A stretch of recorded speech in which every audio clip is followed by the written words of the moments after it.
us succeed. Let's make sure history never forgets the name. Enterprise. Guard out.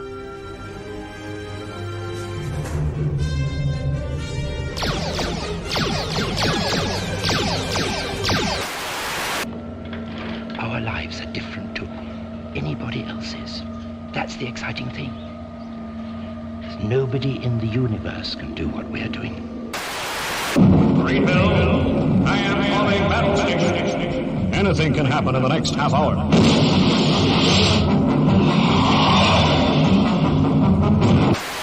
Oh, hundreds and hundreds, but don't worry. I started a very long time ago.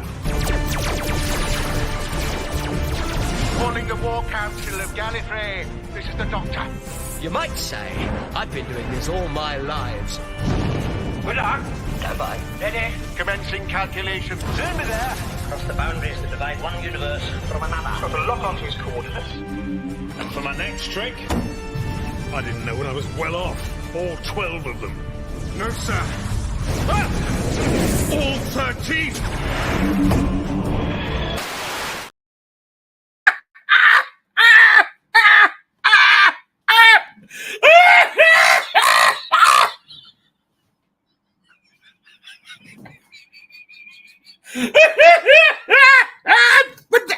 I know. I just watched Real Doctor Who just now, that opening, right? I was like, holy. There's always a twist at the end. Oh, fuck me. Oh. We got a lot to talk about. Thank you for joining me here in my Exile channel. Yeah, look, on my last stream, I went over some comments with some users. They must have not liked it. I got a copyright strike for hate speech. I'm like, against who? Can you give me a hint? What the problem is? Anyway, it's actually really good news for me. I mean, like, aside from Doctor Who, which is don't subscribe to Disney Plus, okay? Don't subscribe to. Run away, okay? It's like unclean. Anybody got Disney Plus, you should put a red X on their door. Don't go near it, okay? I'm here for you. I'm a buffer that you need, okay? Oh, my God. I've just watched both of them, right? All right, fine. I'll talk about the channel. What's it? So I'm in a very good place spiritually right now. So thank God. Otherwise, fuck me, I would not be happy. So like I got to this community strike. Yeah, what can you do, right? What can you do? And look, if YouTube ends up destroying my channel, it'll happen. You know, there's nothing you can do about it, baby. It's I know. Listen. So but fortunately, spiritually, I'm in a very good place right now. I'm like. Now, I attribute this to an explosion of in Judaism called kedusha. I think holiness is the best way to describe it. Like a nuclear seismic explosion of holiness, right? In the near future. I hope the near future. I think it's emanating. Obviously forward in time, but I think also backward in time as well, right? And because last week I've been on a spiritual high, like. It's really weird. Like, it's really, really, really weird. So thank God I would have been really, like that it came at the right time because I would have been really bummed by this. But like now I got this, I'm like, I don't really give a shit, all things considered, right? Like, genuinely, I'm hoping the apocalypse happens. So, yeah, I'm not joking about that. So, but you get the strike removed after 3 months or something, and again, whatever. And but generally speaking, whatever it is. I've got the Rumble channel. I'm on Twitter. I might subscribe to Twitter Blue if YouTube goes down. I'll go to Facebook. I don't really give a shit. Now here's the weird thing, because my channel isn't huge. She cried. I'm not even talking in code. Here's the really weird thing. It's that everybody knows me, right? It's really weird that like my channel's like a small channel. Everybody knows me, right? I don't want to tell you. I guess when you call people fuckwit enough, they tend to pay attention. I guess. I don't know. So Doctor Who was on. Fuck me! Fuck me! The first episode compared to the second episode was better, right? I think we could say that, right? I think the first episode was better. They really should have aired that last week. Second episode was awful. There is literally nothing to recommend it, right? It is awful. Now, hopefully we're being joined by Brendan from the Sensitive. But at some point, maybe some others will come up. I do not know. Who knows what dares to dream, right? Oh, did I get a massage? Let me see. Where is let me get 1 second. I got to send somebody a link. There you go. Look at this professionalism. Yeah, we'll do that now. Doink. We go. I don't know, but this is. I don't know. Man, Doctor Who was really bad. Okay, I just want to be clear. I mean, I'm sure Dad is going to be more upbeat about than me, right? I hope. I thought it was really bad. See, here's the problem they have with Doctor Who, right? Okay. My first question is like, I apply it with logic, like, how'd that happen, right? What? Like, so, you know, we spent a long time puzzling over how Chris Chibnall made his frankly awful Doctor Who. Now, this one is much more competent in many ways, and obviously has more money spent on it. And Ncuti Gatwa is not, Ncuti Gatwa is nowhere near as miscast as the Doctor as Jodie Whittaker was, right? He's been handled atrociously. I think he probably has potential, but he's been handled atrociously. And when I say I don't know. I don't know, right? I really don't know if he could really pull off. Here's the thing. Oh, yeah. So how did he? At best, mediocre, I would say. You know, of all the Doctors, I will put him above Jodie. I prefer. I prefer Hartnell, Troughton, Pertwee, Tom Baker, early Baker, late Baker, Peter Davison, right? Colin Baker's Doctor, and his stories were generally speaking shit. And I still love him. Sylvester McCoy. Oh, God, so much better. Paul McGann. John Hurt, obviously. If you're going to count him. Christopher Eccleston. My actual figure, Christopher Eccleston, he looks so pale. He looks like Commander Data. Hey, look at this. This is so weird. This is one of the first ones I think they did. Yeah, he's so pale. He does look like Commander Data from a distance. I don't know what to do. Yeah, he's better, okay, than Ncuti Gatwa. Tennant is, Matt Smith is, but alongside Capaldi is, Jodie isn't, right? That's how it breaks down, right? That's how he's mediocre, right? But how? How does this happen, right? How does this happen? It is when they say that diversity and inclusion is important to them, they're not. Then they really mean it, right? They're not lying. So here's the thing, because we hear it and go, yeah, that's just ticking boxes, right? That's just because you have to look right, right? No. Russell T. Davies has become a devotee of this, and he believes. So when so let's say, you know, you can work out how much you like something, like how much you like Tom Baker's performance as a Doctor, right? And let's say you can quantify that, you know, all the different bits that you like about it into a point, right? Point system. So he gets like Tom Baker gets like a 97%, right? Now Ncuti Gatwa gets like a 27, maybe 32%. Like, however, because he's black, because he's gay, and because he's that adds points to their point system. And then when he says the first one, adds more points, right? So to them, when they see him, they see something as great as Tom Baker, better, the most insanely better. I'm trying to explain the woke mind to you, right? What they see is they think it's the greatest ever, right? And the reason they come to that conclusion is mainly because he's black and gay, right? Yet no, he has absolute acting ability, right? And I think he probably could have been honed into a good Doctor, but Fuck me. Listen, thank God there's only 6 weeks to go. I mean, like, whoa. Oh, fuck me. It was rough. Okay. By the way, I have one guess ready. So the plan is this. I'm going to give you a synopsis again. Didn't take notes, right? I want you to get my first impressions. Oh, God. And it leaves you with, like, a very bad impression. Like they designed it, right? I'll do the chat, and then we'll start bringing guests on, right? That's the plan. But it's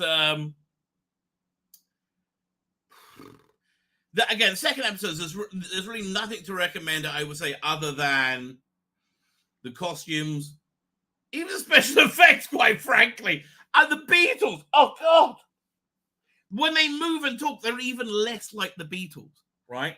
They could have got, I don't know, a tea bag, and it would have looked more like John Lennon. It's like, I don't want to tell you. Like, how did that happen? They must be blowing Eddie Pryor, I guess. I don't know.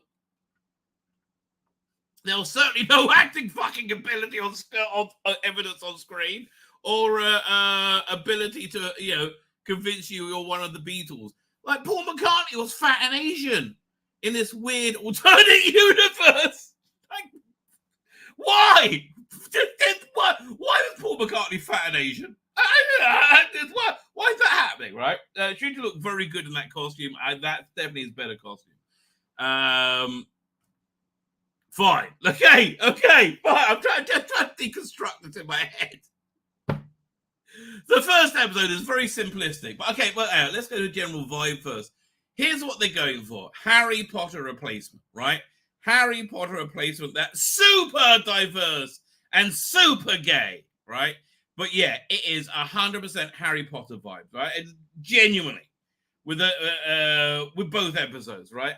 Much more with the Devil's Court. 100%, and I think they want to fill that hole that J.K. Rowling left stabbed in the heart of fuck-face millennials, whoever they were, Gen Zers. I don't know.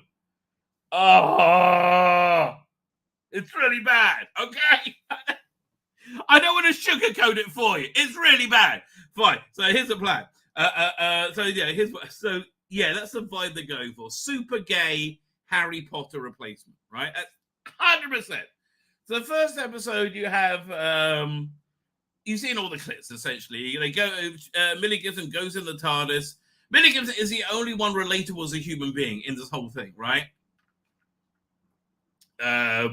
Yeah, she's the only one who. Again, I hope she comes out of it unscathed. Fuck me. I mean, I just can't imagine this isn't going to get roasted to death. But I know. I guess. I can't. How can that second episode not get roasted to death by the normies? I don't understand. Right? It's so bad. I tell you. Anyway, first episode. Sorry, Millie Gibson goes in the TARDIS, and I fucking hate that TARDIS. It's way too big. Doesn't really do anything, and they have like it's essentially like saying, "Hey, Americans, this is what Doctor Who is. I travel around in time and space in this box." Oh, see, they just exposition, steps on a butterfly. We've all seen it, and the Doctor brings the butterfly back to life. I know. I mean, like, maybe you could say extended the state of temporal grace from the TARDIS, but that's after it was dead. That's the sort of thing it was, right? He like, right? Remember when Tennant blew into the time crystal to grow? Yeah. So he did that into a butterfly to bring it back to life. I want to tell you. Everything is resting on Ncuti Gatwa, right? Because they think he's the bestest thing ever. They think he's like the best thing since sliced bread. They love him. Oh my God! And when the woke mind sees Ncuti Gatwa, oh my God, they're like, it's like everything. Oh, okay, now I think I'm being quite accurate about that. I really do. I think I'm being yeah. So yeah, they go in the TARDIS, and then they go on another random stop, and they're in a scary space station, and there's a monster that chases them. And they go into an elevator and they find the space babies, right? Now, the problem with this is the space babies. Oh, 1 second. I'm just getting a message. Yeah, 1 second. I gotta get. How do I get this link? I get this link over here. Hang on. Yeah. Okay. 1 second. Somebody says they're waiting for me, dude. On my backup channel. Doink. Let go. There you go. Please tell all. Doink. Okay, good. Hopefully the message is getting out there. Anyway, fine. Sorry about that. So they then they write. So they're in a scary. It's kind of like in the 90s. There was a very good thing in the Trocadero, which apparently is no longer there. The Alien Experience, right? This was okay. Unlike Doctor Who, this was awesome, right? You go in and everyone's like dressed up like space marines from Aliens, right? And you're in like a space marine kind of set. And the guy's like, yes, we're going to show you we're in a facility where you have xenomorphs. They're locked down, nothing to worry about. Blah, blah, blah. So then they come out and they go, I'm just going to check your passes, whatever, right? And this was awesome, right? I'm telling you, this was awesome. And then they go out and the light goes, poof. And then you get this red light coming going,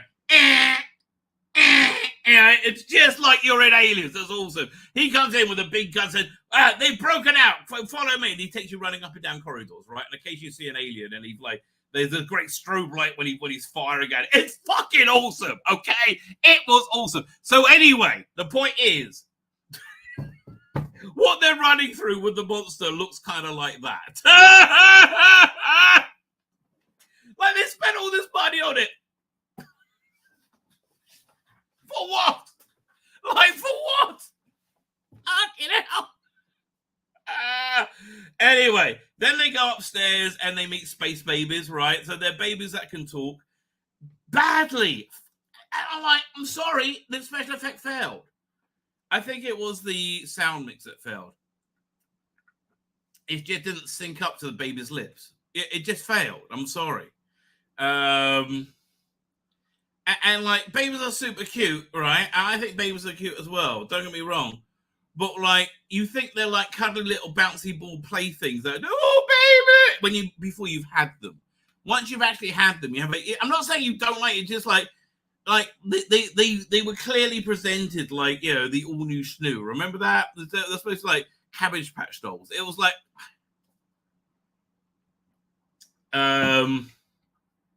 then like some uncomfortable, clumsy political messaging, and just lots of it, right? Not just a little. Oh, abortion is great. Such a stupid rendition of the abortion argument. I mean, it's just so dumb, right? Like, oh, God. What else there? Oh, and refugees, right? Like, oh, yeah, you have to let refugees when they reach your shores come in. Oh, fuck off, Russell. Like I literally said, oh, fuck off, Russell, like 3 times. Like, shut up. Goodness sake, just shut up. Oh, you know, he keeps saying, oh, it's very important Doctor Who be reflecting your conversation with having day. Here's the number one conversation we're having, you fuck nut cunt. Here's the number one conversation we're having. Will you woke fucks just shut up? Oh, will you just shut up and stop telling us how fucking virtuous you are? You're not. Oh, just shut up. Oh, we're such good people because we want to destroy the economy. What the fuck you fuck nut cunt. You know, it's one thing you're going to talk politics, right? I have to say, like Malcolm Hughes always had like a solid full round argument that wouldn't be destroyed with one fucking question. Like your entire worldview is a deck of fucking cards.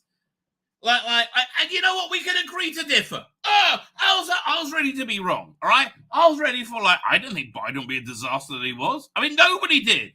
Fuck me. I was ready to be wrong. I thought Trump would be the disaster. No, turned out no. Okay, what do you want out of me? Reality is reality. But, we can disagree to differ and shut up about it and actually have some fucking fun.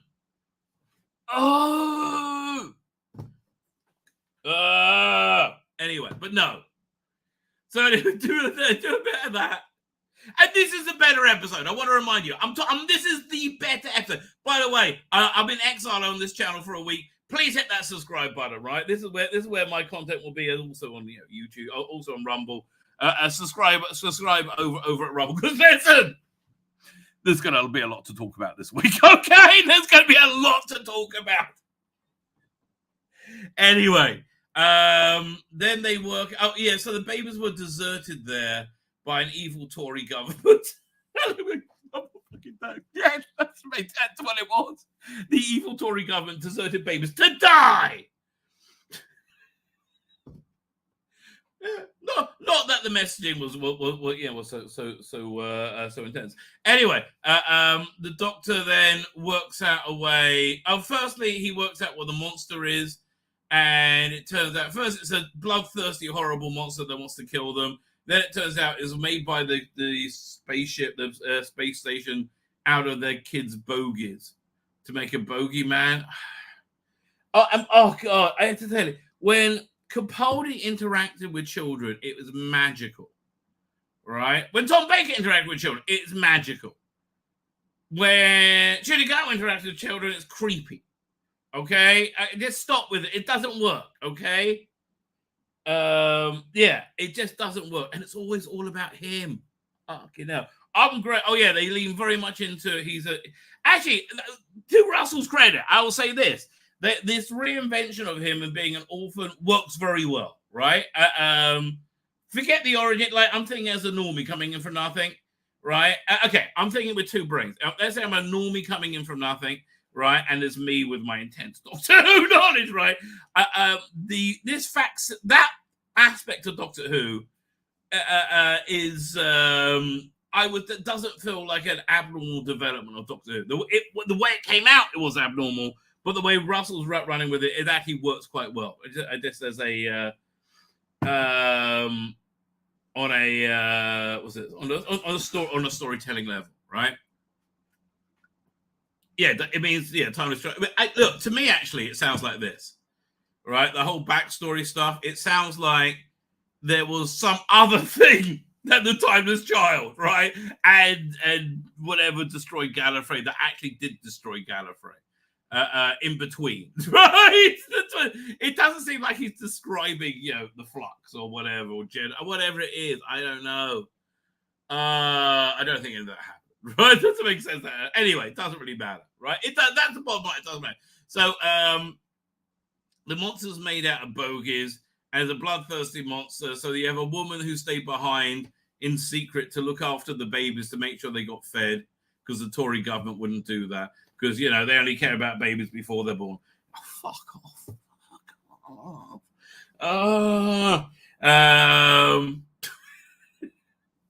It really is. Just fuck off, Russell. Fucking idiot policy. I wouldn't mind if it wasn't such a breathtaking failure. Oh, fuck me. Yeah, look, again, Russell, we had money and world peace under Trump, okay? I know these are like knives in your heart. We had money and world peace under Trump. I mean, come on. Just shut up. Anyway, I digress. Then, so the woman who's looking after him blows it out of an airlock, again, very much like Alien. And then as they're watching it being sucked out the airlock, they go, oh, but it's a living being. We've got to save it. Oh, no. Right? So then they save the monster, and it turns into a dog at the end, and it howls. And then the doctor gets it. Conveniently, they didn't jettison all the nappies for the last 6 years. So all the methane, they had to stop him swearing. All the methane he then uses as fuel to get the space station to the nice planet that takes in refugees. Fuck off, Russell. Oh, fuck you.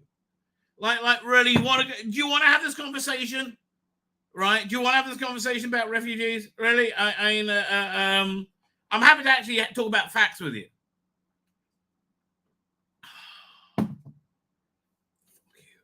Anyway, that's the first episode, which was the vastly superior one, okay? The vastly superior one. Then the real shit happens with the Devil's Chord, with Jinx Monsoon. Awful.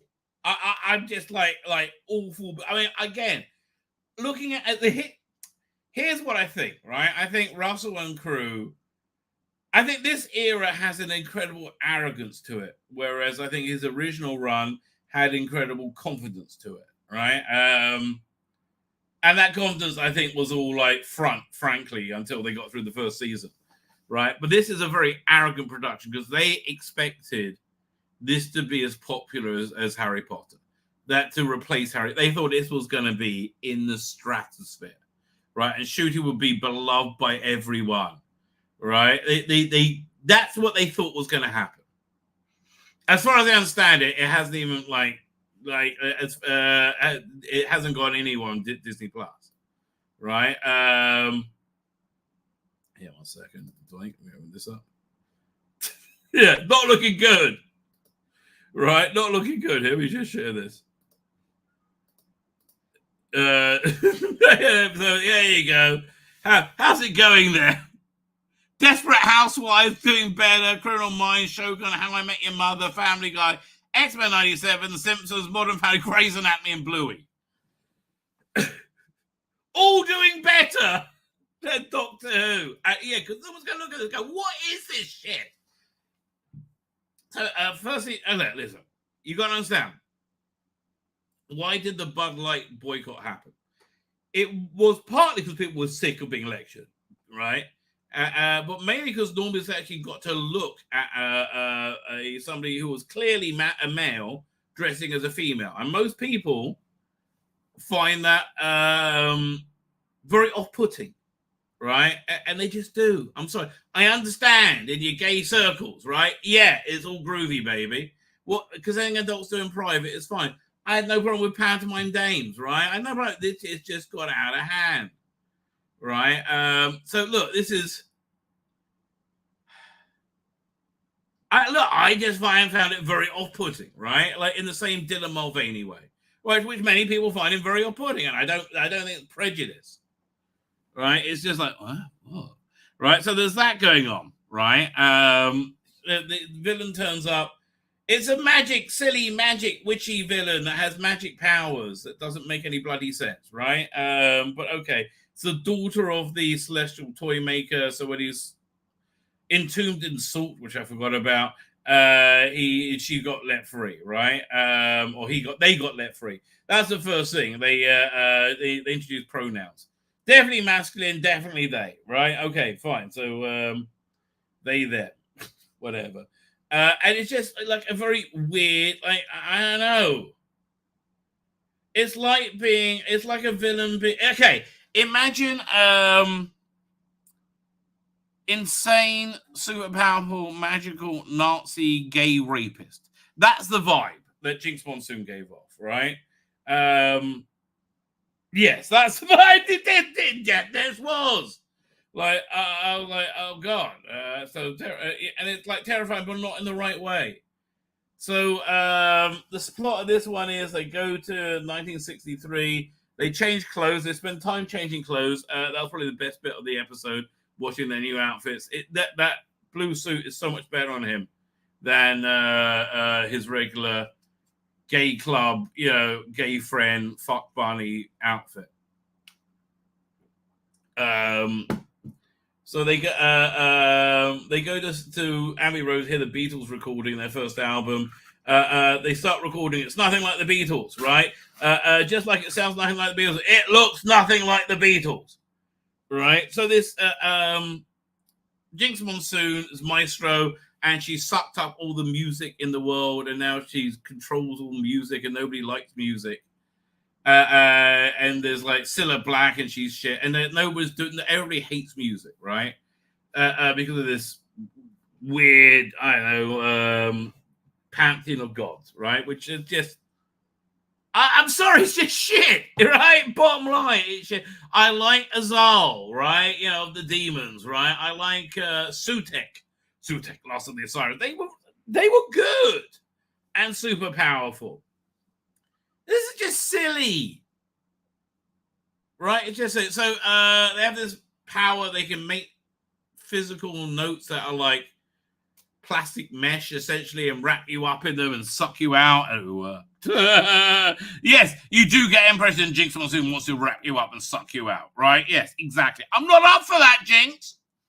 I know, and I know Russell goes, who wouldn't want to be wrapped up and sucked out? I don't want to be wrapped up and sucked out by Jinx fucking Monsoon, right? And I don't think I'm a bigot for not wanting to be wrapped up and sucked out by Jinx Monsoon, right? I think that's a perfectly rational place to be at. So then, fuck me, I can't remember. They investigate the mystery. They talk to the Beatles, and they look nothing like the Beatles. They look and sound nothing like the Beatles, right? It's like, was it the Hitchhiker's Guide to the Galaxy, the tea making machine? Like scans your mind and comes up with a liquid almost, but not exactly like the opposite of what you wanted, right? That is the Beatles. They look nothing like the Beatles. Like, in no way, shape, or form do they, in any way, convince you that. I mean, like, okay. Do you remember also at the Trocadero? Do you remember they had this like a Pop Century thing? Was it Pop Century? I can't remember. This like music, and you had animatronic Beatles. They were more motherfucking convincing as the Beatles than these four Muppets. One of which cried like a bitch when they pointed out he looked nothing like a Beatle. Anyway, I digress. And then they play. So then they play a tune to get this super powerful menace to come to him, and the Doctor shits himself and goes and runs and hides. I'm like. And also, he was reasonably shit in the first episode. The driving force is Jinx is Millie Gibson, right? She's the catalyst for everything. She's the driving everything forward, right? It's really bad. It's really bad. So anyway, so then Doctor shits himself and hides, and I fucking hated that. Right? I absolutely hated that. It didn't. It showed his vulnerability, but it didn't show his strength either, right? By the way, solution at the end of the first episode to stop the bogey monster being sucked out, not by Jinx Monsoon, of the airlock, was to throw himself into the airlock and almost get sucked out. I bet there's a lot of sucking out going on in this production, right? That's the vibe I get, and hit the close button. So that was his most heroic moment yet. He hasn't had a Doctor moment yet, and he's acting like he's had, right? He hasn't had a Doctor. Even though he say, "I'm the Doctor" in his weird voice, it doesn't really command authority or respect. So anyway, so you got Jinx. So then they have a confrontation, and they get away. I think I can't remember. They must get away, I guess. And they go and they want to reintroduce. Oh, no! First they go to the future, like Pyramids of Mars. When Sarah Jane goes, it's gonna be fine. I come from 1980, and they go back. I mean, that was done well. It was probably done better than Pyramids of Mars. I like Pyramids of Mars a lot. So that, and then they go back and they have to. It ends up with this thing where they're having this music battle, and the Doctor's trying to work out a chord that would send Jinx Monsoon, Maestro, back to wherever they came from. And as he plays, there's like in the Who Framed Roger Rabbit, you get a little physical letter note just going ding ding ding, and he gets it wrong, and then so Millie gets sucked into what's the thing? Not violin, Stradivarius. Stradivarius gets sucked into that, and the Doctor gets sucked into a drum. He didn't resist. So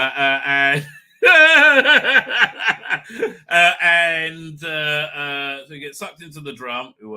and they can't get. But the piano they were playing the thing in, it was the Abbey Road piano, which the Beatles would do stuff on adventure. Anyway, they're walking by. John Lennon's walking by. Who looks nothing like John fucking Lennon? Like not a thing like John Lennon, right? They're walking by. They see the piano with the notes hanging upside down, and they start to play. And then Paul McCartney, fat agent Paul McCartney, comes along, right? And they play together, and they finish the chord, and Jigsaw sucks away, right?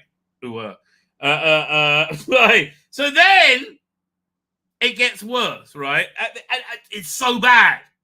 It's so bad, right? At the very end, you have the doctor turns around to Millie, to Ruby, side. Okay, Ruby, one thing you need to know about our adventures, we always ends with a twist. And they have a dance number. It always ends with a twist.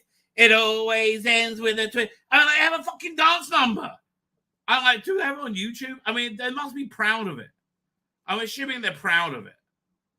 Oh, it's like, and it's really bad.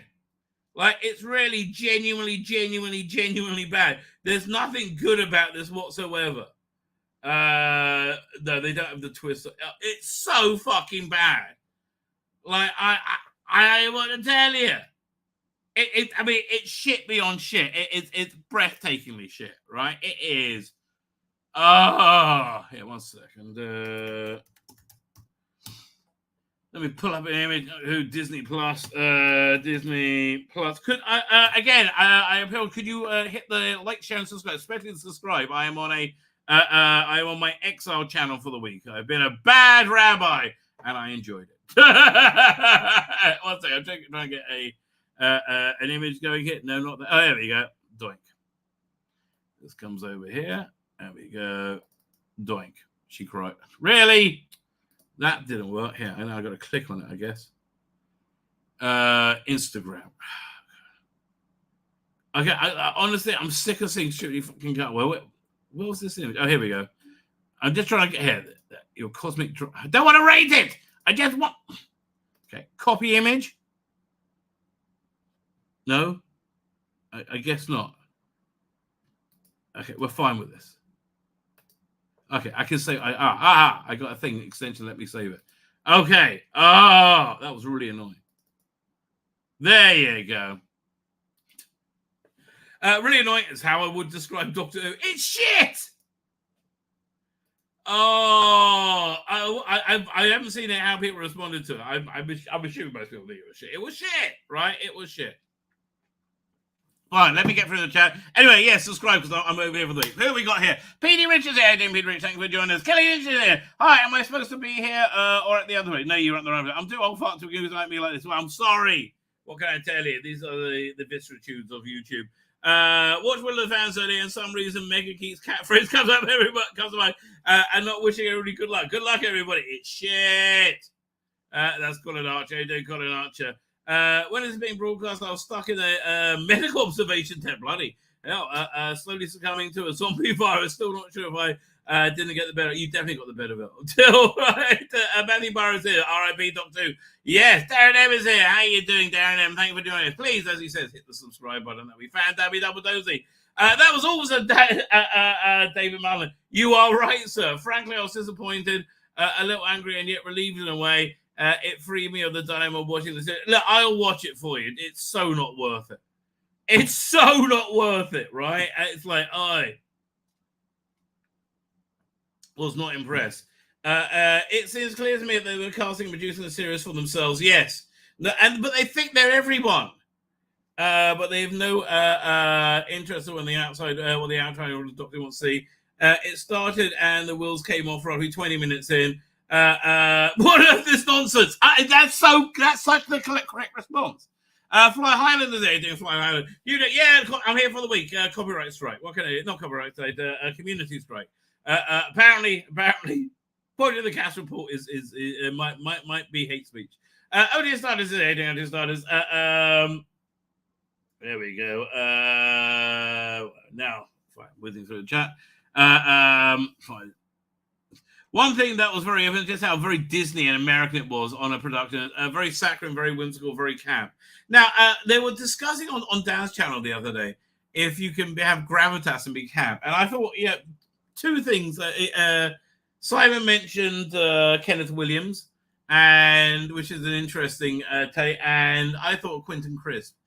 I don't think either of them would make a particularly good Doctor. That's the thing. Can he be camp and have gravitas and have power behind you, right? Which I think the Doctor is, right? There's always a twist at the end. I can't fucking believe that. And my mind's still in free fall about that. There's really, oh my god. HBO and AMC going to say, I'm hoping for an apocalypse, Matthew Burrows, right? That's what I'm hoping for. Calling the walk after Gallifrey, remove Wesley Davis, and lock him in Charlotte. Yes. Gary Jones is here. Thank you for joining us. Bobby D Term 75 is there. But you've been sending me a lot of good stuff recently. It's so not good. I mean, I wouldn't even bother trying to watch it. Oh, you know what? I see really good Doctor Who. Here, 1 second. I give him a wrench from here. That'd be awesome. No, I can't. I can't put you in timeout. Dr. Alex is here. Here, 1 second. Here, let me send you a link in a minute. If you want a really good Doctor Who, and I hate to toot my own horn. But there's an episode of season 14 tonight, written by your own fair Rabbi. It's so much better. I'm not fucking joking. It's so much better than what was on tonight, right? So much better on tonight. Gary Jones, the strike was for hate speech, right? Hate speech. Don't Here, 1 second. I'll send you a link in a second when I get to the X-Men 577 here. How you doing, X-Men 577? 8-bit Snake Boy. Do you get a strike? What for now? Not bad before Disney. Well, it's election year, These are the way they. Look, again, I'm in such a good place. I was like, I don't give a shit. I really was. Again, my reach seems to be far wider than my channel. I don't understand why. Like, literally, everybody's like, I heard about the rabbi. Everybody heard what the rabbi said, right? They're all like, okay. And I'm like, I don't know. But whatever. I realize if YouTube goes down, I'm like, I really don't give a fuck. Like, I've got 60 people watching currently now. That's a pretty good. That's pretty good. I feel happy about that. Mecronon is here. How you doing, Mecronon? Thank you for joining us. So the episode, they need to change the name of the story to Space Jam, Gay Time, Playtime. Oh, yeah, pretty much so. But yeah, after the stream, head over to Dr. Alex's channel for real Doctor Who. I'm not even joking. Wait, I forgot I was supposed to be reading out people in the chat. So that's Gary James. I said hello to Jobby Dodger. Hello, Jobby Dodger. I wouldn't post, mate. Actually, I thought the second was better than the first. Really? I would rather shut my finger up my ass and watch that again. And I'm going to watch that again. Oh, Lottie is here doing Lottie from One Comic. That was really bad. Lisa Ratz is here. Robert Payne is here.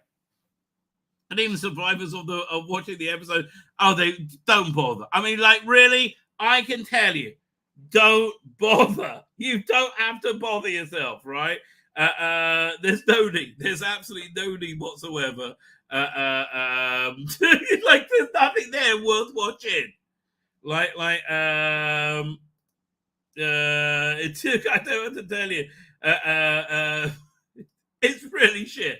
It's really like breathtakingly shit, right? There we go. Send. What about the chat? Doink. Fine. Rising of the King, the writing era shit. I mean, it really is. And I've been reading about the Fourth Doctor from the Fourth Doctor. Complete Fourth Doctor, right? From Doctor Who magazine from about 10 years ago. It really throws into high relief, right? The Lennon looked like a standing for Daniel from Stargate. Awful. There's nothing to recommend the Devil's Court. I mean, I like the costumes. Ben Newbold is here doing Ben. Thank you for joining us. Towards the start of the episode, there was a very strange moan. Maestro did it. Oh, yes.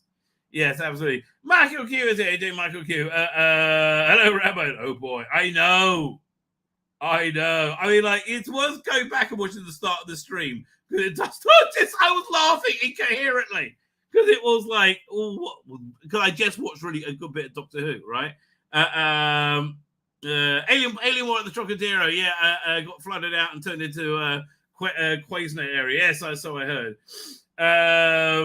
Yeah, generally speaking, the space movies, I don't think the special effects work very well. I didn't think the lip sync worked. Charlotte is here. Charlotte, I'm going to be looking forward to hearing your take when I doth hear it. I'm always interested in hearing what Charlotte's take on things. Actually, I really am. Fine, here we go. 8% said hello to you. Oh, nearly caught up with you. Jamie Reese is here. I do like your avatar, Jamie Reese. Don't run the RNLI. I don't want to mean. We'll be there to pick up refugee babe. Oh God, yeah. Oh God, the politics was so heavy-handed. Oh, Rebecca Golder's here. Good luck, everyone. You know what? I'm going to send you a link as well. You know why? Yeah, why not? Indeed. 1 second. We do doink.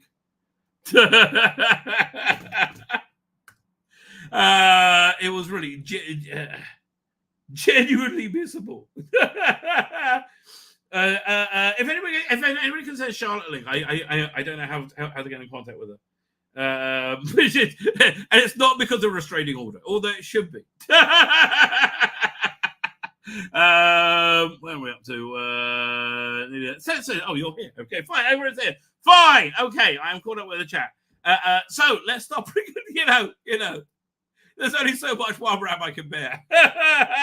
Let's start bringing on some other people. First time on the channel, very, very happy. I'm very sorry you're on my backup channel, right? I'm really sorry. I'm sorry you're on my shitty little. What can I tell you? What can I do? Life happens. Here is the censor, Brendan himself. Thank you for joining us.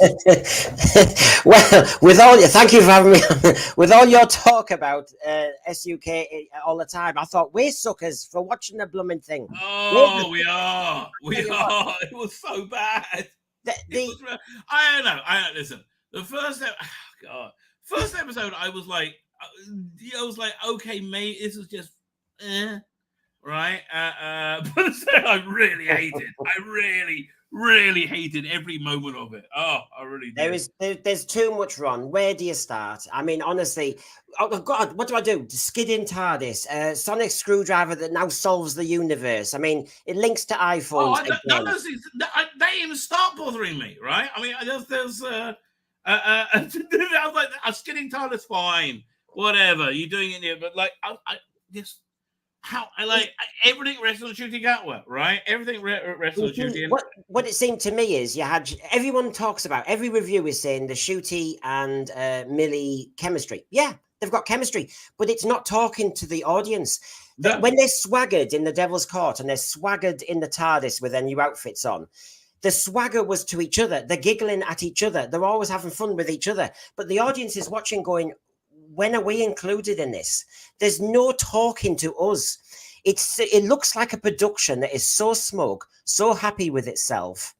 So again, the way I described it was arrogant, right? I found the original production was confident, right? And this, look, I'm sorry, I just think Jigs Monsoon is off-putting. Anyway, let me bring in another voice. Hopefully he's ready. Maybe he might like it, right? I don't know. And then I tell you, this guest many times has taught me down, right? Taught me off the ledge, right? So I don't know if you need a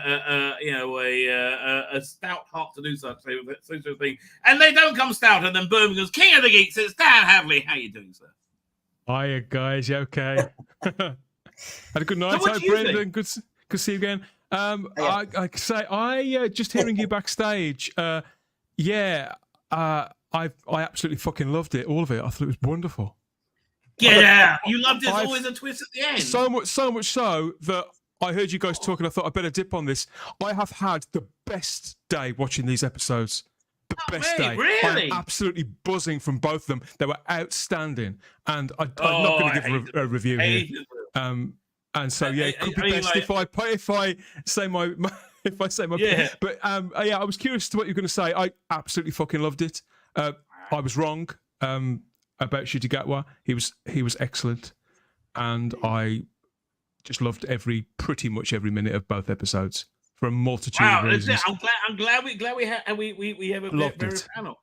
Look, honestly, I hated Jigs Monsoon as villain. I hated them intently. It seemed like I mean, I'm prepared to accept that part of my reaction to the second one could be because I was dreading it so much, and it turned out to be not. And it turned out to be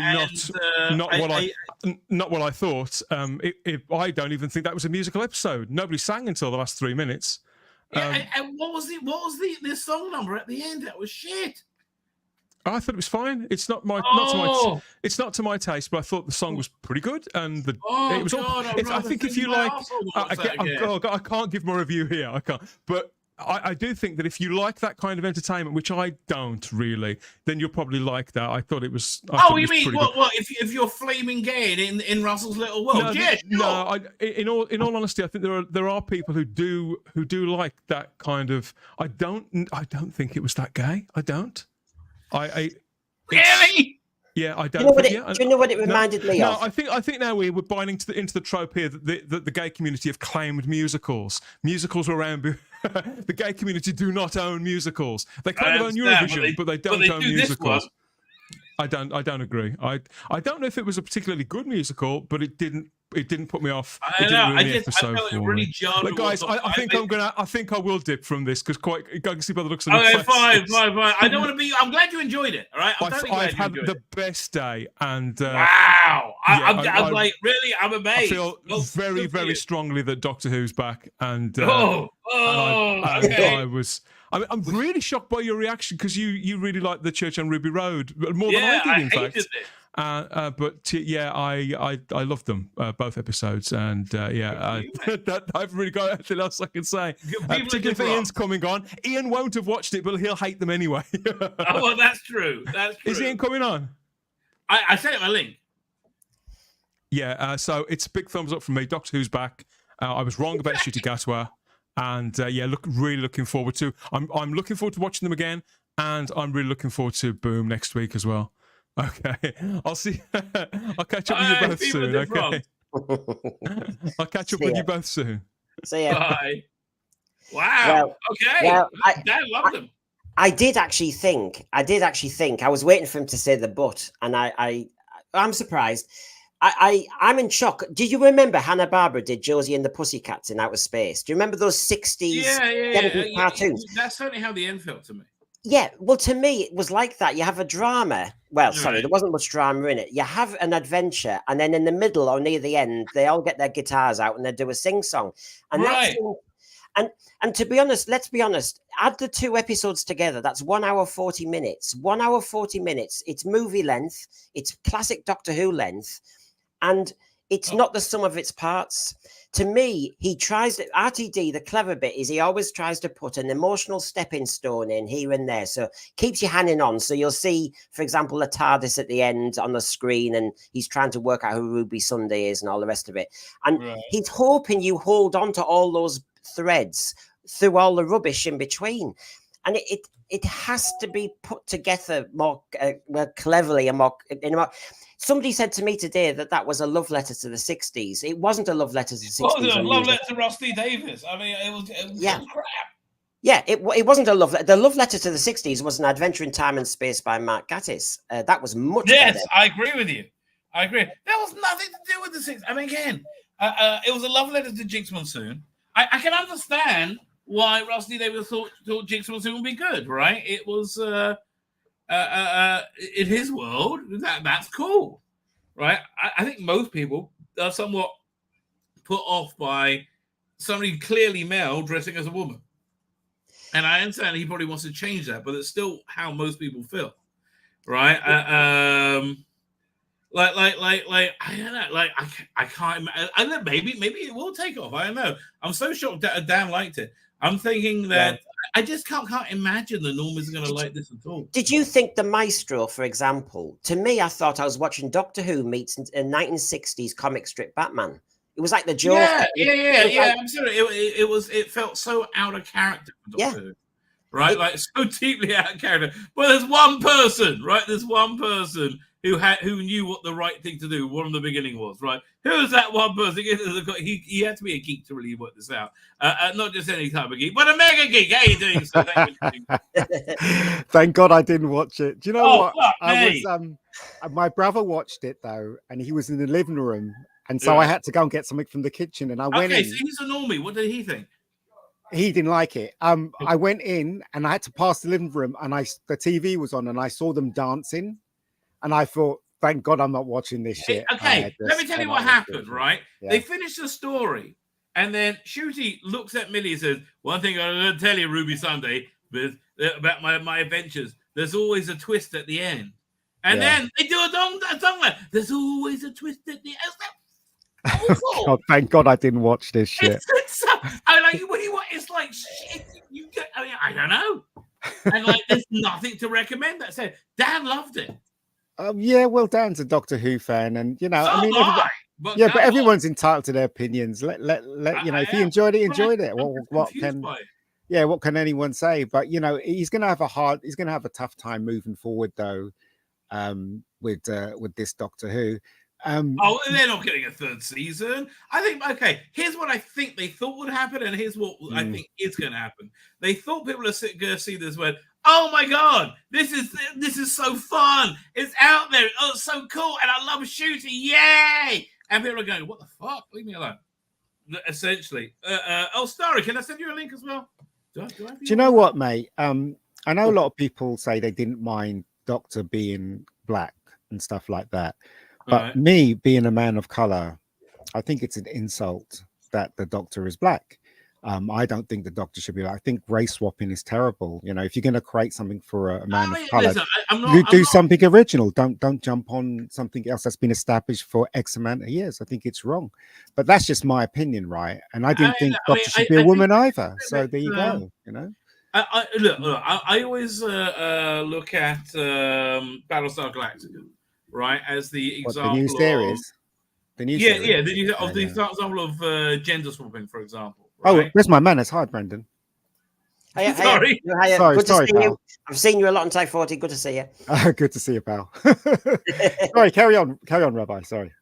By the way, Sarah, Starry, and Charlotte, if you can get in contact with me, I'll send you a link for you guys to come on. I'd love to hear both your opinions. Right. But I don't have to contact either of you, so I'm sorry. Did you think this was, to me, this is, I used to like Star Trek Discovery, the very early bit. Yeah. Right. When you think of it now, the fact that you have a bit of an adventure, they suddenly stop and you have an emotional hand-wringing moment, then you have another bit of adventure, then and not of an emotional hand-wringing moment when you say, you're a great friend, yes, you're decent. This Doctor Who seemed to be like that. We had all these little tiny moments. Yeah. And it was like, Ruby, you're amazing. I mean, it's I heard you saying before I came on, Ruby's turned into the impossible girl again. Yeah, you know, it's the same story, isn't it? Yeah, the driving, the narrative driving force of the series. Okay, but honestly, I'm still stuck at Jinx Monsoon. So off-putting. Like, I saw the clip on, I think it was on X, where she was on the piano with the boy. Yeah. And then she says, you know, them or whoever it is. And you know, I just laughed. I laughed for about 2 minutes. I just thought it was ridiculous. You know, that's the thing. So this is not Doctor Who. And I'm afraid to say this. And I know Dan will be upset. Doctor Who is dead. Yes. Look, I think it can always live on. If you want to hear good Doctor Who, go to Dr. Alex's channel. There's a good episode on tonight. Written by Humble. That actually is a good episode. Of something. Did you write it? Yeah. Brilliant. It's a good one, but it really is genuinely so much better than anything you see tonight, right? I think anything's going to be better than anything that Russell T is going to cough up now. And I'm fine with there being a new bold reinvention of Doctor Who. However, I mean, let me just say that if someone black was cast as a Doctor 20 years ago, I would have been on board for that. But it's because of now. It's because of the times now. I think it's wrong. And also casting a woman as a Doctor was wrong as well. They did it for reasons that it wasn't a good reason for them to do it. That's all I'm saying about that kind of thing. But anyway, I didn't watch the episode, thank God. But I laughed. Your review was hilarious. Well, you see, it does make great YouTube. Well, okay, may I be a bit narcissistic and say, what did you chime with you when I my review? Oh God. The bit where you were talking about them dancing at the end, and the bit where you're talking about what's her name? Monsoon. Well, I can't even pronounce her name. What's the woman's name or the guy's name? Yeah. Jinx Monsoon and stuff like. I mean, for Christ's sakes, right?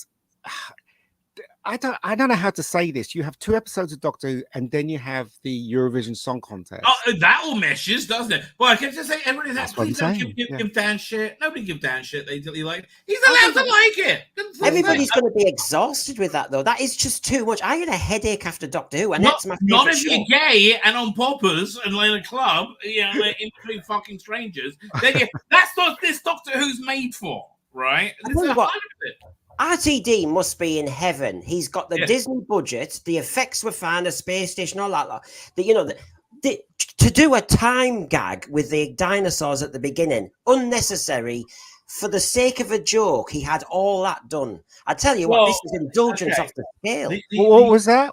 The very clunky beginning, right? The first 10 minutes was essentially explaining the premise of Doctor Who to newbies. Like clunkily. Right, okay. So it's a famous clip where she steps on the butterfly and turns into. Oh yeah, I saw the clip. Yeah. So, you know how they resolve that? No. That the Doctor brings the butterfly back to life somehow. Dr. Doolittle. It's just like I don't understand. Like, I can say maybe he's extended the temporal grace from the TARDIS field somehow, but like the thing was dead. They would have killed it. They would have died. Like it was just silly. It was I mean, but this is it. I mean, at every level, whether it's the joke, okay, I can accept the joke, but it was also trying to introduce Doctor Who to new people, apparently. Yeah.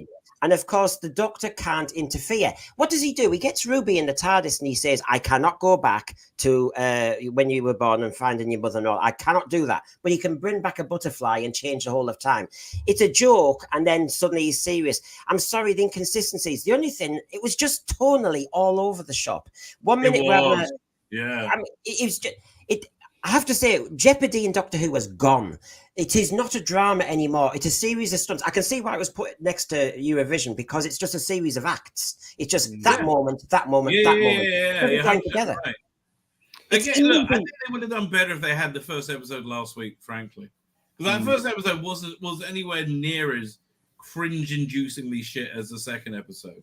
Second episode is indefensible. It's like, I get it, I love it. But it's the second episode I thought was like, it was one of the worst things I've ever seen. What did you make of the? I mean, Doctor Who has started breaking the fourth wall every 5 minutes. Yeah. So it did that again in the end of the second episode. Really? Yeah. They literally just the camera says, Ruby, there's always a twist at the end, and then they do a song number saying called the twist at the end. But Ian, we even led into. But didn't the maestro play the piano chords and played the tune into the theme tune at the beginning? It all blurred together, the whole thing. Okay. No. She like sucks up this guy who he broke her into the universe, and then she starts playing the Doctor Who theme tune, and it goes into the titles. Really? They broke the fourth wall? Yeah. Yes. This is a qualitatively different Doctor Who. Yeah. And that's where I have to say it's smug, because it's a nudge. When the maestro killed June Hudson, there was a nudge and a wink at the camera.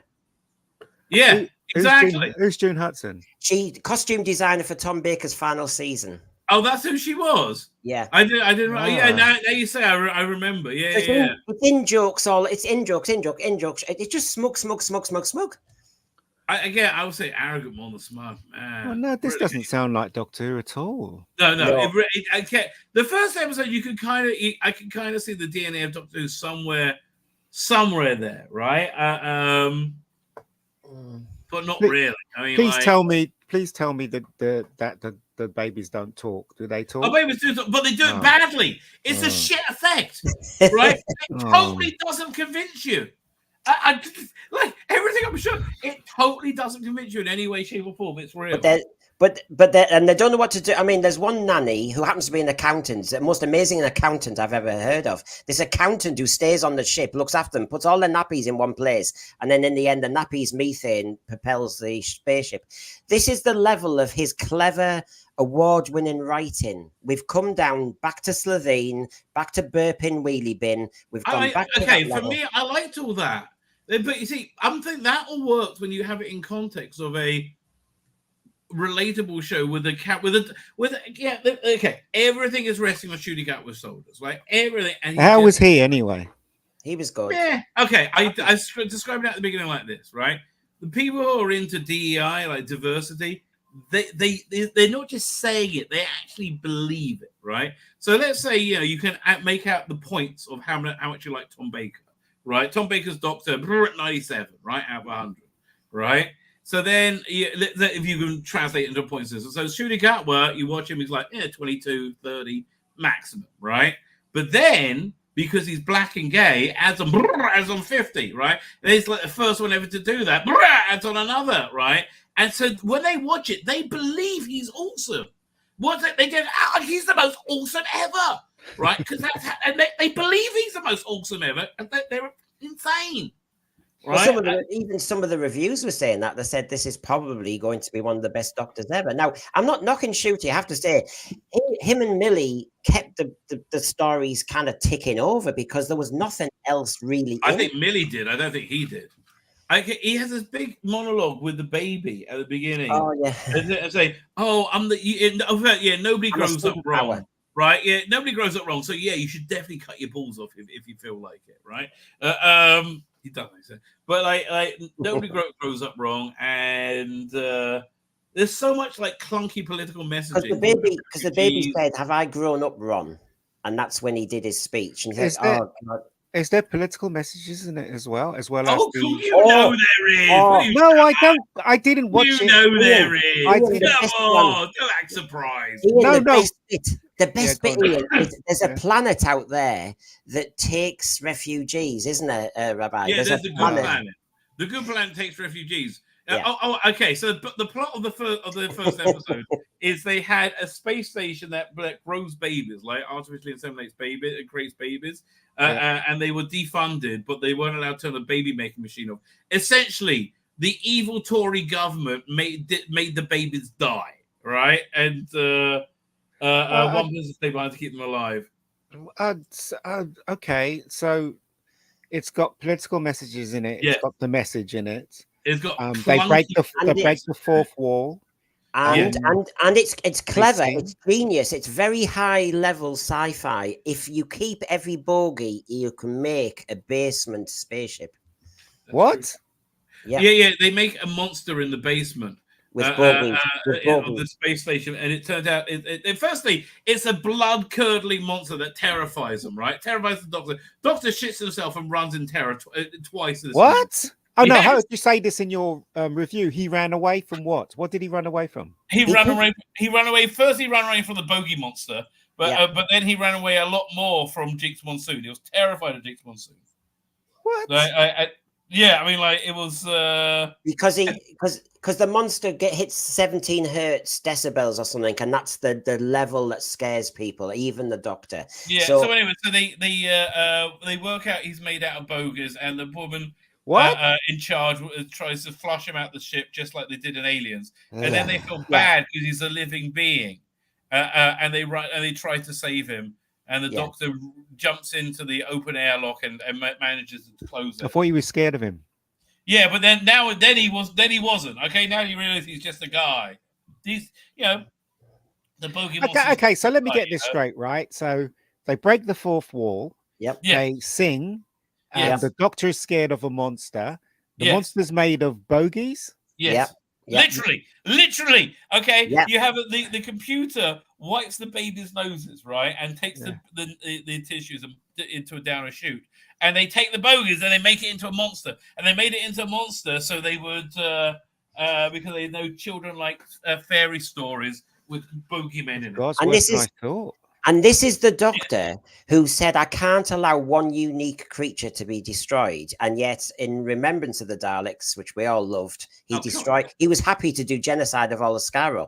You know, he's the one who took Margaret Slevine back to being a baby pod again to then grow again.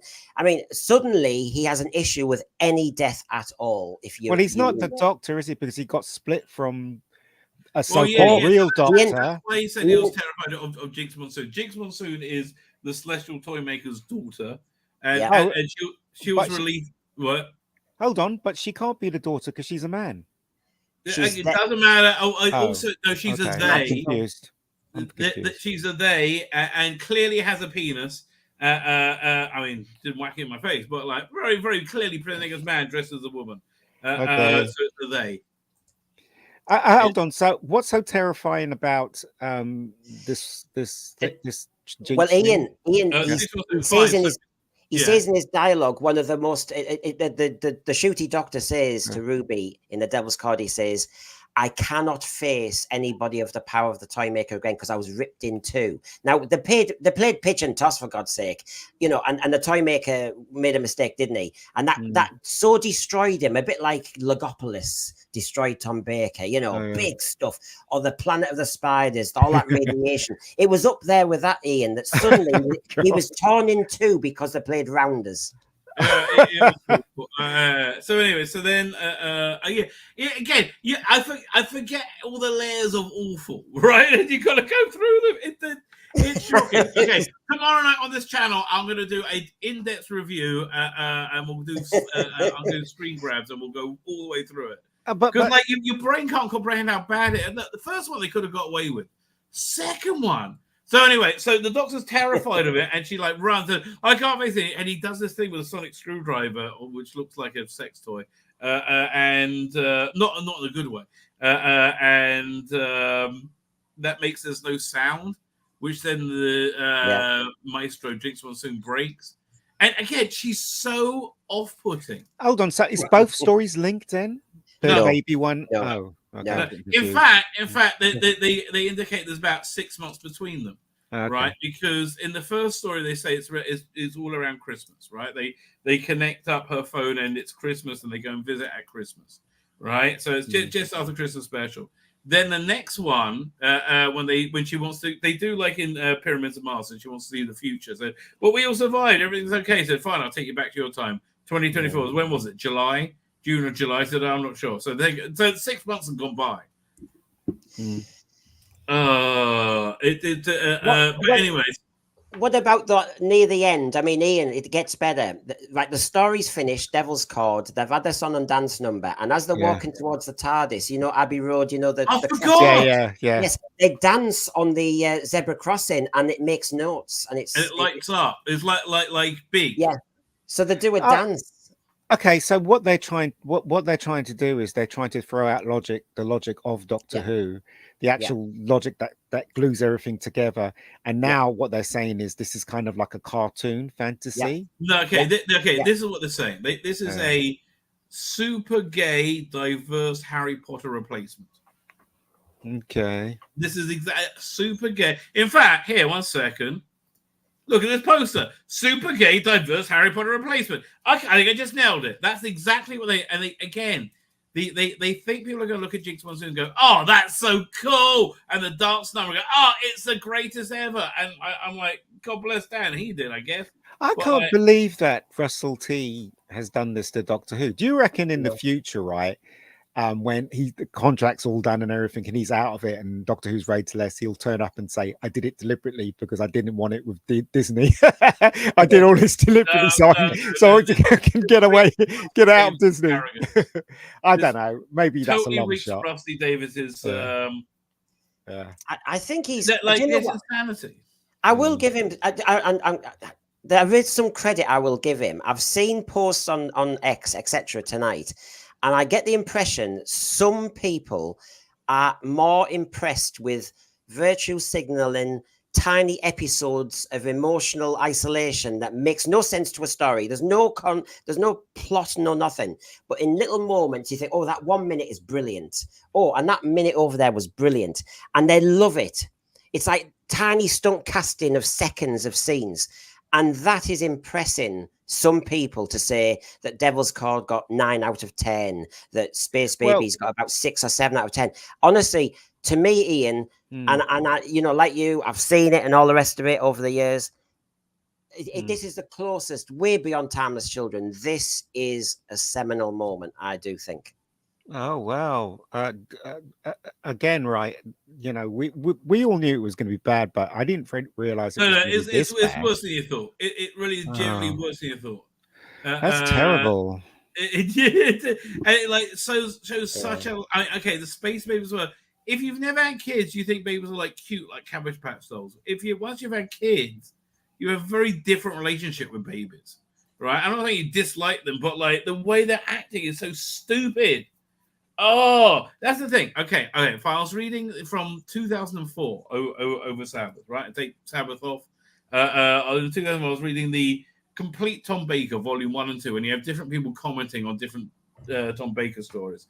And the underlying thing is that how Doctor Who in its DNA has to be very clever, right? And like if you turn down the sound on like Ark in Space or Invisible, not Invisible anyway. Robots are deaf. So was it deaf?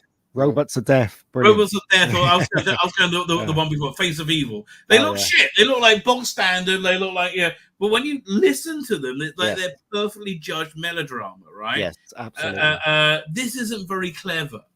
Just saying, this isn't. Look, the reason why was Harry Potter clever? Because it had this underlying story of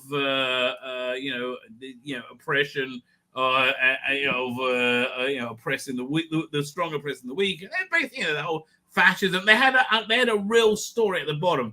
This has no story other than Shooty Cat was gay and the Doctor, so yay, be seen. But that's what I mean. That's what I mean. He's trying to, he says, "Oh, Buffy," and he talks about Glee, and he talks about Strange New Worlds and Stranger Things. Sorry, he talks about all these things. He's trying to emulate. When the whole point was Doctor Who was unique. Why ever try and imitate something else? Because when you imitate something else, you're just never as good. You might as well stick to what is your unique selling point. And he's now. We're very transatlantic now. Doctor Who is now very transatlantic, and it's lost its roots. I actually think he's uprooted them in what he's done tonight. I think he really has. Right. But you know what, right?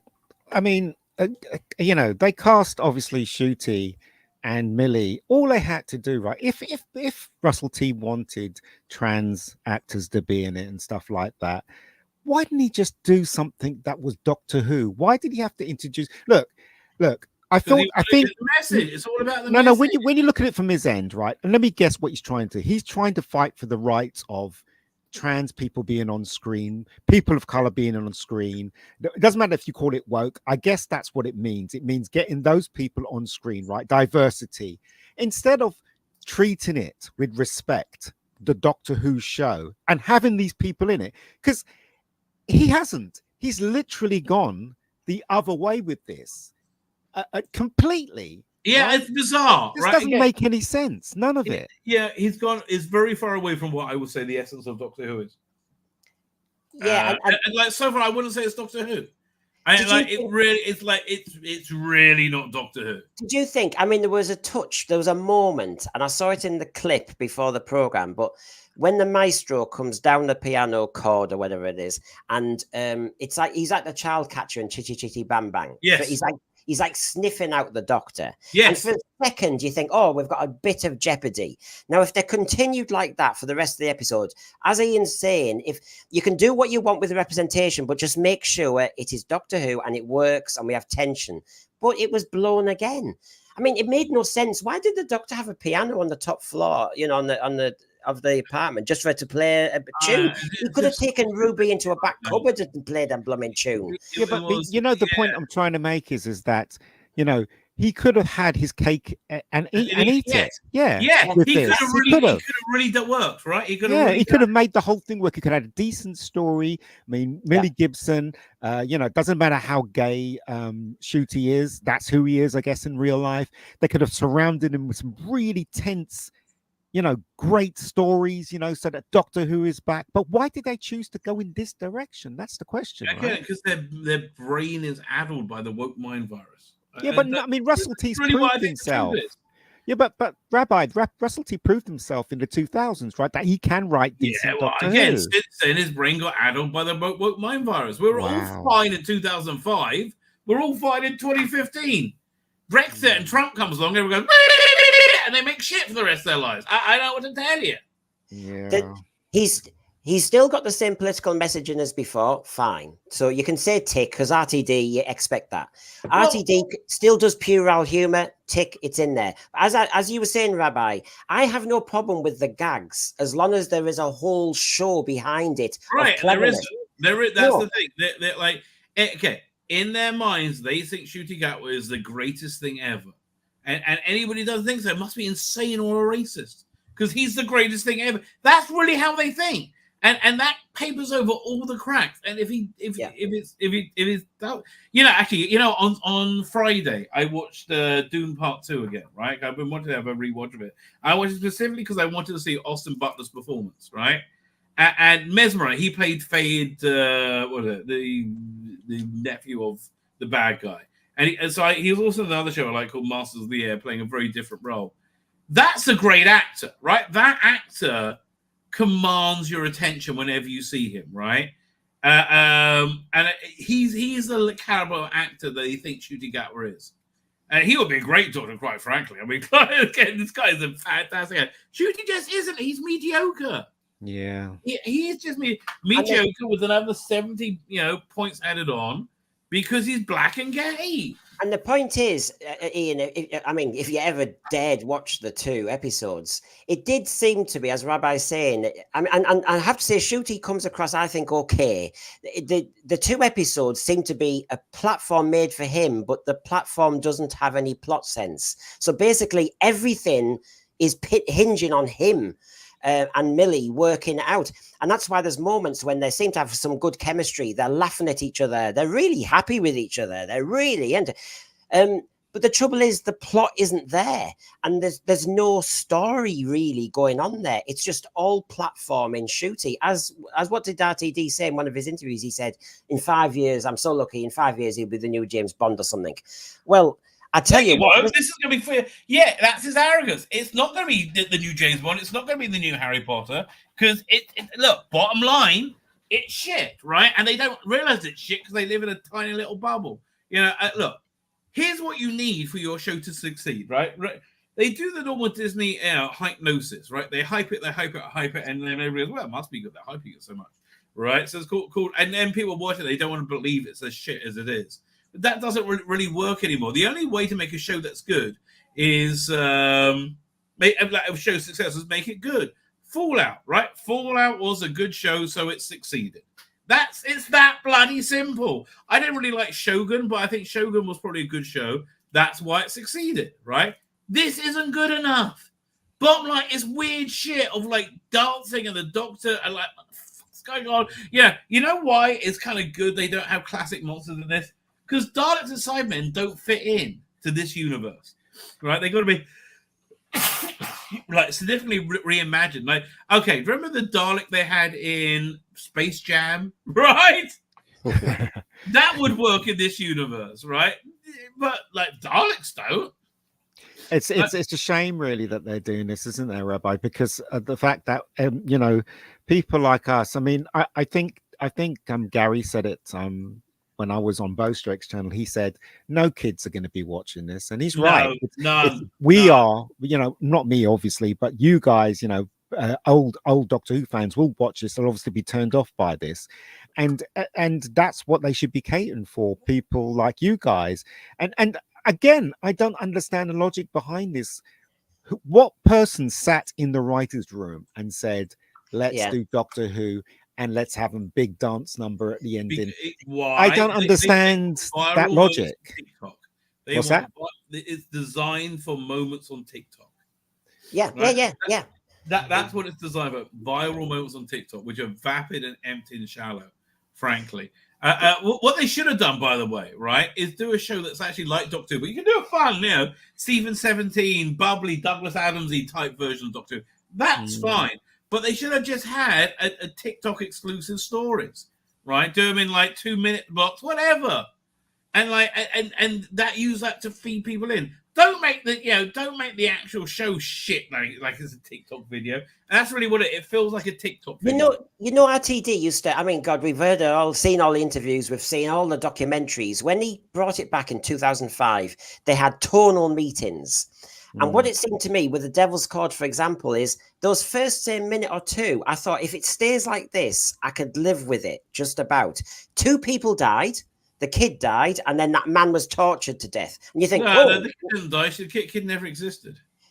Well, yeah, okay. The kid was. Well, is the kid another god thing? Because he comes at the end. Yeah, because he came back at the end. Yeah, who cares? Yeah. Ian, everybody lives. But basically, this man was tortured at the beginning, and you think, right, okay, yeah, we'll go dark, we'll do it. Then, yeah, like I said, you have the child catcher moment, but basically, tonally, it is all over the shop, and so they can't be having those meetings anymore. Now, as you said, Rabbi, it is tiny pockets. I saw 2 clips of this, like you did, probably those 2-minute clips of the maestro. They're just releasing bits. They kill because there's no story. It's just here's a moment and here's a moment. Do you like the moments? That's it. It's like watching a 3-minute Eurovision. Yeah, but the thing is, they can achieve that by writing a decent story. If you write a decent script and it's a Doctor Who script, you can pick moments from there. And I can go through the Robots of Death, and there's fantastic moments in that you can put on TikTok. What they didn't do that. They wrote shit instead. But that's what I'm saying. I don't understand the logic behind this. It's weird. The question that I'd love to be a fly in that writer's room. Who I wonder who was in charge. Yes, we know Russell T was in charge, right? But is all of the people that are writing the scripts in the same tone as him? Yes. I mean, what is Stephen Moffat's script going to be like? What's the next one? Stephen Moffat's one, right? Yeah. So what's that going to be like? Is that going to be like the old Doctor Who? Who knows and who cares, right? Who knows? Here, do you want to see the? Oh, it sounds download. I'll play the clip of Maestro hiding from the Doctor in a minute, and you just see how not like the Doctor this character is. I mean, not Maestro. The Doctor hiding from Maestro. He's just not like the Doctor. Well, he's not the Doctor. It really isn't. And you're right. It's perplexing. Why not make it like instead of telling he's a Doctor, why not have him be the Doctor? It's such a shame. I have to say, in some of the interviews, he was bigging up Stephen Moffat's Boom. He said this is the big one. I wonder if he realizes that these 2 episodes have done such a bad service for week 2 of Doctor Who. For anybody, look, I'm glad there's only 6 weeks left. Frankly, I'm not going to watch any of this stuff because I honestly believe it's not Doctor Who. I mean, the thing is, though, again, right, even when you go back to the Jodie era, they could have had their cake and eat it there as well. Yes, they could have. If they had only done what they were supposed to do with a female Doctor, instead of all this messaging and all this nonsense, they could have had a success on their hands. But they didn't. Ian, even the Jodie Whittaker era was slower than this, as in it was almost more serious. It was almost, it looked as though it was a story. Unlike Flux, take Flux out of that argument. Honestly, I thought Jodie's stuff got better. It was all awful, but I think it got better as it went along, frankly. Where is it? I'm just trying to find the TV show. So this is the TV shows of yesterday, by the way. I wonder how many people watched it tonight. The live. It's not in the top 10. Top 10 TV shows in Disney are they're these. Bloody hell, it's really bad. Look at that. It's I was just checking this to see if it's been updated. It is Bluey. What the hell? I don't know. Bluey, that's a children's show, isn't it? Bluey's a children's show, yeah. Yeah, it's like there's not. Desperate Housewives are getting more than Doctor Who. How many years ago was that made? 15, 20 years? But a really strange thing I've noticed about my nieces, right? And this is the generation, of course. We was watching The Thing, okay, because they wanted to see The Thing. Right. Wow, So, what do you think? That's yeah, wild. right. So, I have a point here. So basically, they're watching it. The first 20 minutes is a bit slow, so they're all mucking around on their phones and stuff. Right. Then, when the first monster happens, their attention's completely on the screen. But what was fascinating about this was that when a tense moment happened, when they were cutting themselves, for the blood, my niece got really nervous and she took the control and sped it up. I was like, what the hell are you doing? So what the point I'm trying to make is that it looks like today's generation can't take the stress of even watching a movie. They could never amazing. Play Alien, could they? Yeah, isn't that amazing? Don't you think that's amazing that they can't even take the stress of something We are, that's on screen? Look, it goes like Wow. this. It goes like this. Good times make weak people. Weak times make hard times. Weak people make bad times. Yeah. Bad times make strong people. Strong people make good times. We are at the bad side of that cycle right now, right? Yeah. It's again. I like it's so divorced from everything Doctor Who, and it's so shit in a very different way from Jodie Whittaker's Doctor Who, right? This is just like again, it's Harry Potter. If you like Harry Potter, fine, but it's gay Harry Potter. I honestly think that if you're a Doctor Who fan and you don't like the way that this is going, then just don't watch it, and don't even. I try not. I mean, I did put some makeup on. I got to admit, I put some makeup on X this morning, but I really don't want to talk about it. I'm forcing myself not to talk about it. I'll have to talk about other Doctor Who things on Type 40, but. Thank God I never saw this because I would never want to talk about it. This is so epically bad. It's so much to talk about.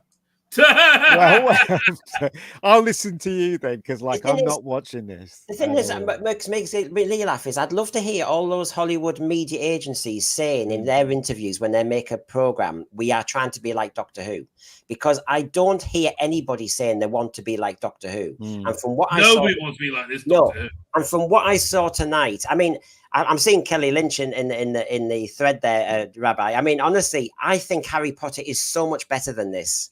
I mean, I'm sorry, this is Harry Potter because it's not full of gay shit. All right, frankly, and if you're gay, it's fine. Nobody cares you're gay. They have to convince me that it's okay to be gay. But here, look, this is the mentality that we're fighting. Check this out. This was from an interview last week, right, when it was on this tear. RuPaul's Drag Race star Jinx Monsoon, who plays the over-the-top villain, shit beyond shit. I mean, just really bad. Maestro, over-the-top Maestro, in the new Doctor Who says, "Who gives a fuck what the bigots think? I'm not a bigot. I just don't think you're very good." And frankly, it was like, I don't like the Dylan Mulvaney vibe coming off it. The gay rapist Dylan Mulvaney vibe you put off. It's got me weird, right? In response to that racist, homophobic backlash, Suti Gatwa, the 15th Doctor, has faced he has faced no backlash. Excuse me. There's people being proved right. For every transphobic, racist, bigot Doctor Who fan that we lose this season, there's going to be 3 to 5. Fuck you. No, there's not. That's the insanity. There's not. Wasn't there a video?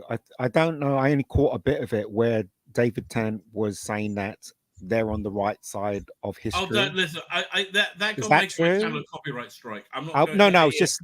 I was just saying, like a community strike. So, yeah, I know. I was just saying that I think I saw a bit of that on X. But what kind of people? I hate to say this, but what kind of the people that create Doctor Who and everybody that's doing this stuff? Yeah. I mean, aren't they ashamed that they have to lie on Rotten Tomatoes about the score? And have to lie about people whatsoever. But you know what I mean, right? It's like if you're lying about how good it is, then you've got to question what you're doing, right? Okay, in their mind, what they're doing is for the greater good because they think it is really good, and you just got to stop the narrative of the bigot thing. It's no good, right? Really? In their mind, do you really think that they think it's good? Yes, I do. Both of you? I think yes, because I think they think their virtue signaling makes it good. I think that's how they think. Yes. Plus, they're making they're doing a very dangerous strategic move here, which is, as you saw from that interview, which I hadn't seen, Rabbi, where Jinx Monsoon is basically a bit like Shooty said about touch grass. This whole idea that any fan who, like now, I am a dedicated Doctor Who fan, and I'm upset tonight. And I'm more upset than I was at time as children. That I am not mentioning the sexuality of Ncuti. I'm not. So I'm not a homophobe. The second thing is, I'm not a bigot. I have no problem with the selection of Ncuti Gatwa. I liked him in Sex Education, and I can see what he's got in this. So the issue is, I'm criticizing the production. I'm criticizing the writing. I'm criticizing the tone. I'm criticizing what they're doing with Doctor Who. And that means I'm not a bigot. I'm just a critic. And, you know, sorry, stop gaslighting. Stop saying that every Doctor Who fan who... Yeah, every Doctor Who fan who criticizes them is a bigot. No, no, no. Listen to what we're saying. We're actually talking about the detail, mate. The detail that you've forgotten. You know, RTD, you know, you're supposed to be the custodian of Doctor Who. Yeah, bad one. Look, I can tell you. I think they expected this thing to like catch fire and everybody's going to love it. It was so weird and bonkers and fun, and Ncuti is brilliant. They expected it to be a huge success. I think, look, we said it didn't even get the top 10 on its debut on Disney. Forget it, it's over. But I don't understand, right, how you could think that they could think that. Because they're infected with the woke mind virus. Here, check out this clip, right? This is Dr. Shittick himself. That was the giggle. Hide! You what? We've got to hide! You never hide! I can't fight this thing. What's the music? What's that? The music sucks. Yeah, Marigold's track is also overblown. No, there's nothing to recommend it, right? There is nothing to recommend it. I heard music! Oh my god. This is the child catcher bit.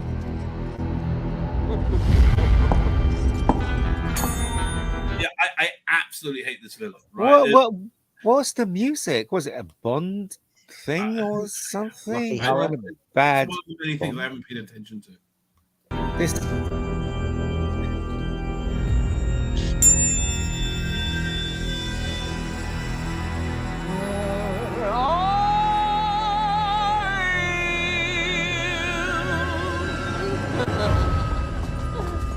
That's worse than I thought. What? That was one of the better bits. Ian, that was one of the better bits. I said that was the Jeopardy bit. I mean, that was it. Yeah, but the Doctor who's carrying in a it's ridiculous. The Doctor never does that. Well, let me think. Capaldi did it in his first episode. I think he left Clara to it at one point, didn't he? Maybe. But that was bad writing as well. It doesn't strike me. I don't remember any classic Doctor doing it. No, I don't think any of the classic Doctors did it at all. The Doctor's meant to be a hero. Yeah, this is not a hero. A male hero. No, that's not. That's not true. He is a hero because he's black and gay, right? And he's like, I'm the best as ever. Oh yeah, I mean, like, he really is. Okay, genuinely, this is what it's like. But the thing is, though, how I can put it in my head is that I always say this in my head. This is not the real Doctor. The real Doctor, unfortunately, is still the 15th Doctor because he just split from him. It's like if you, I don't know, pick your fingernails and a bit of your fingernail fell off. It's just a fingernail, in my opinion. This isn't the Doctor. This is not the Doctor. I don't know who this is. The only way on a story level to save Doctor Who at this point, right? The only way is to do a new show that is, I've said this a bunch of times, is a kind of a reboot, right? It's a Doctor. He's having adventures in time space. He has the TARDIS. Everything's kind of new. He's an amnesiac. He has no idea where he comes from. And then as it goes on, like over a few years, but like you see like a cave painting of Troughton or something in the first season to give you some kind of like link to the past. Anyway, so basically it turns out when he regenerates, right, you find out that everything happened post Capaldi wasn't real and time broke up, and they have a big story where they rebooted the universe and rebooted the Doctor, and now you can do everything new. You can do Two and the Sidemen again, right? You can actually go back and do old classic stories and reimagine them. But at the same time it's new, right? You could do you can make it something different. But this is shit. I'm sorry, this is just shit. You could start off with the line, "Doctor, I let you go." When what's his name, Peter said it, and then you can start off with there. I mean, I agree with you. I think if I was the showrunner, I would start off with that line. Well, look. In the chat, we have somebody who very much disagrees. Electric X-Ball. He loved the second episode. Okay, good for you, mate. That's okay. It must be a Marmite thing. It must be a Marmite. But the thing is, though, the show is not worth arguing over. And if somebody likes it, that's great. Let them like it. You know what I mean?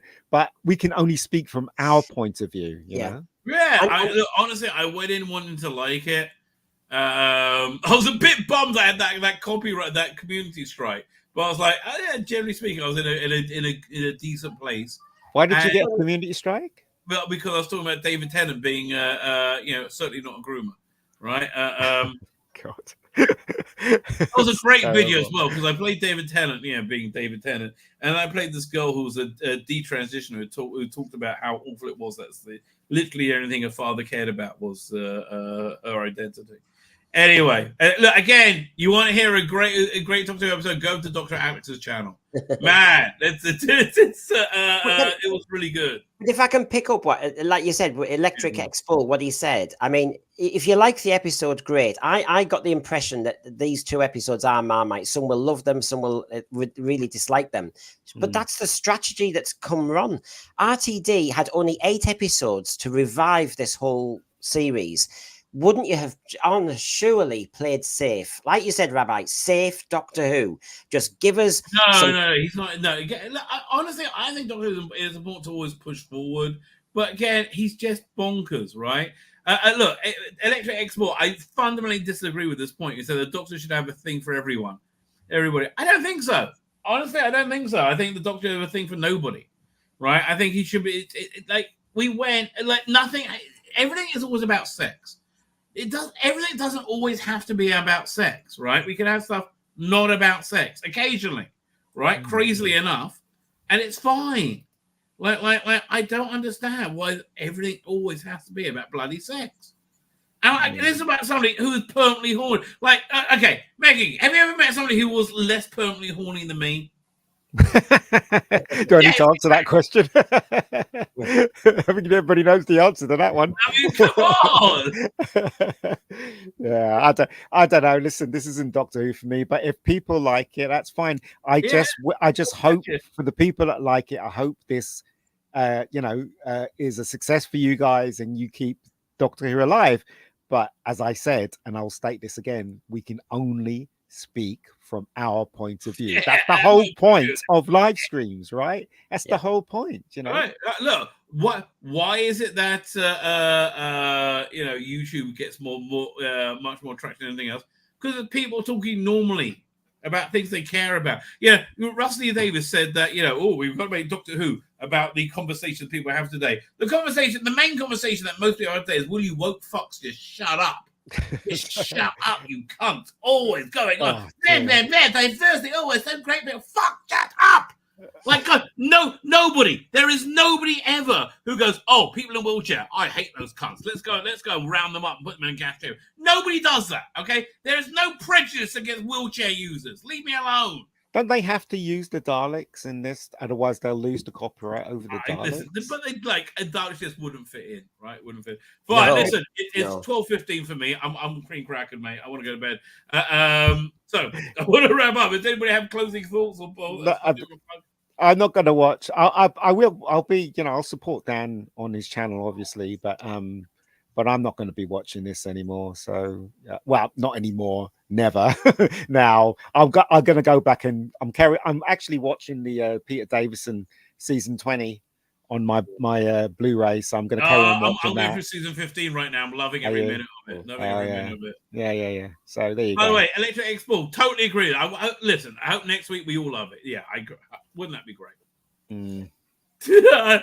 I'm more optimistic about Biden's chance of winning the election. Oh man! What can I tell you? Brendan.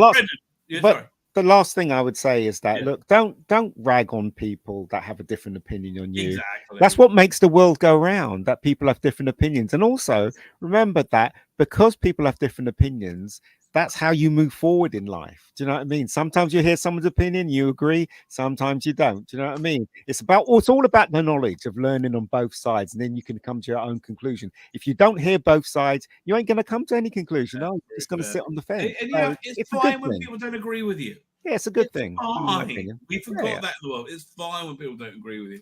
Yeah, sorry, Brendan. yeah. Sorry, mate. No, it's all right. I mean, I just like Rabbi, tomorrow night we'll be trying to just make sense of all this. This is more worrying for me than it has been ever, and I'm trying to just get my thoughts in order. And I agree with you, Ian. I thought any good program made in 2024 would be trying to, when they say inclusive, as in, you know, you don't say love it or hate it or clear off if you don't like it. That's not the way we talk, is it, in 2024? You'd hopefully be saying, look, for the old fans, keep with us and you'll see bits and bobs that you'll like, blah, blah, blah. But they're not. They're saying touch grass, do this, clear off. There's the door. It's rude. It's confrontational. It's aggressive. And this is what I'm finding problematic, because I've heard people who said, I'm leaving on Timeless Children, people who left when it was Jodie Whittaker, and I'm starting to get close to the door myself. And it's worrying that how many people are leaving over these years and how many people are joining. They're going to have to be so confident that they are pulling this together. Yeah, no, but they're wrong. The bottom line is they're wrong. Right? They're just wrong.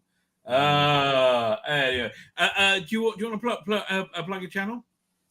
All right, yeah, Brendan, thank you. The Sense Sphere, we're on Sundays at 7. We're after the Rabbi, actually, and on and Monday this week at 7 p.m. So we'll have Space Babies tomorrow night, and we'll have Devil's Chord on. Sorry, did I say that right? Sunday night, Monday night. Splitting them up is a good idea.